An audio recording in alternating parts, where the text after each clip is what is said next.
আসসালামু আলাইকুম রহমতুল্লাহি ওয়া বারাকাতুহু। সম্মানিত প্রিয় মুসলিম ভাই ও বোনেরা, আর ইসলামিক টিভির পক্ষ থেকে সকলকে জানাই আন্তরিক মোবারকবাদ। আজকে আপনাদের মাঝে আলোচনা করব 5 ওয়াক্ত নামাজের সময়সূচি, তাহাজ্জুদ সেহরির শেষ সময়, ইশরাক স্বাস্থ্যের নামাজের সময়সূচি, ইফতারের শেষ সময়, নামাজের নিষিদ্ধ ওয়াক্তসমূহ, সূর্যোদয় সূর্যাস্তের সময়সূচি, প্রত্যেকটা জেলা বিভাগগুলোর নামাজের সময়সূচি। তো আজকে শনিবার 19 জুলাই 2025 ইংরেজি, 4 শাওন 1432 বাংলা, 23 মুহররম 1447 হিজরি, ঢাকা এবং পার্শ্ববর্তী এলাকার নামাজের সময়সূচিগুলো তুলে ধরব।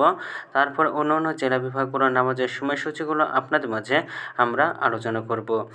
আজকে ঢাকা এবং পার্শ্ববর্তী এলাকার তাহাজ্জুদ এবং সেহরির শেষ সময় হলো 3টা 51 মিনিটে। ইফতারের সময় সন্ধ্যা 6টা 52 মিনিটে। ইশরাক এবং স্বাস্থ্যের নামাজের ওয়াক্ত একই সময় শুরু হবে, 5টা 38-এ শুরু হবে এবং 11টা 59-এ শেষ হবে। ফজরের নামাজের ওয়াক্ত শুরু হবে 3টা 56 মিনিটে, ফজরের নামাজের ওয়াক্ত শেষ হবে 5টা 21 মিনিটে।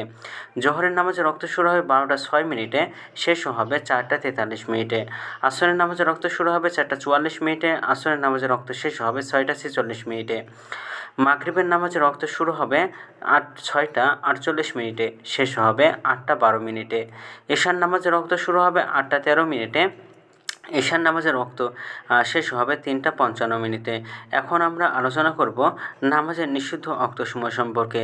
নামাজের নিষিদ্ধ ওয়াক্তসমূহ হলো 3টা সময়: সকালে 5টা 22 থেকে 5টা 37 পর্যন্ত, দুপুরে 12টা থেকে 12টা 5 পর্যন্ত এবং সন্ধ্যায় 6টা 32 থেকে 6টা 47 পর্যন্ত। আজকে সূর্যাস্ত যাবে 6টা 49 মিনিটে আর আজকে সূর্যোদয় হবে 5টা 20 মিনিটে। এগুলো ঢাকা এবং পার্শ্ববর্তী এলাকার নামাজের সময়সূচি। এখন আলোচনা করব বিভাগীয় শহরের জন্য উল্লিখিত সময়ের সঙ্গে যেসব বিভাগের সময় আপনারা যোগ বিয়োগ করবেন তা হলো এই: বিয়োগ করবেন চট্টগ্রামে 5 মিনিট এবং সিলেটে 6 মিনিট কম করবেন। ঢাকা এবং পার্শ্ববর্তী এলাকায় যে নামাজের সময়সূচিরা রয়েছে সেখানে চট্টগ্রামে 5 মিনিট এবং সিলেটে 6 মিনিট কম করবেন।